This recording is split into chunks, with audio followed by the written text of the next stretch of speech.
শক্তিশালী ভূমিকম্প ডিটোয়ার প্রভাবে শ্রীলঙ্কা জুড়ে দেখা দিয়েছে ভয়াবহ দুর্যোগ। টানা ভারী বর্ষণ ও ভূমিধসে রাজধানী কলম্বো সহ বিভিন্ন এলাকা পানিতে তলিয়ে গেছে। দেশটির দুর্যোগ ব্যবস্থাপনা কেন্দ্র ডিএমসি জানিয়েছে এখন পর্যন্ত 212 জনের মৃত্যু নিশ্চিত হয়েছে, আর নিখোঁজ রয়েছেন অন্তত 218 জন। ক্ষতিগ্রস্ত মানুষের সংখ্যা প্রায় 10 লাখ। ঘূর্ণিঝড়ের তাণ্ডবে মধ্যাঞ্চলে সবচেয়ে বেশি ধ্বংসযজ্ঞ দেখা দিয়েছে।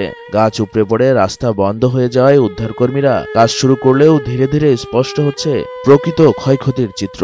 ডিএমসি আরও জানিয়েছে প্রবল বর্ষণ ও বন্যার কারণে 2 লাখের বেশি মানুষ 1275টি আশ্রয়কেন্দ্রে আশ্রয় নিয়েছে।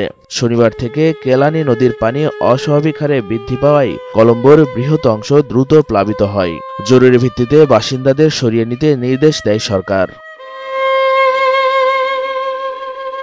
ঘূর্ণিঝড় মূল এলাকা থেকে সরে গেলেও উজান থেকে নেমে আসা পানি আবারও নদী তীরবর্তী নিম্নাঞ্চলে বন্যার আশঙ্কা তৈরি করেছে।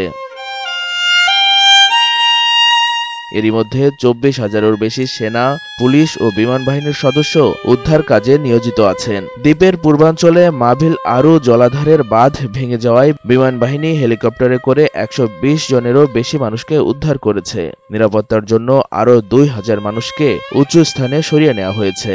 কর্তৃপক্ষ জানিয়েছে রাজধানী কলম্বোর পানি নামতে আরও অন্তত 1-2 দিন লাগবে। এদিকে শ্রীলঙ্কার আবহাওয়া বিভাগ জানিয়েছে ঘূর্ণিঝড় ভারতের দিকে সরে যাওয়ায় দেশটিতে শীঘ্রই আবহাওয়া শুষ্ক হতে পারে। প্রাণহানি ও ক্ষয়ক্ষতির গভীর ছাপ রেখে ঘূর্ণিঝড় ডিটোয়া এখন ধীরে ধীরে দেশটির সীমান্ত ছাড়িয়ে গেছে।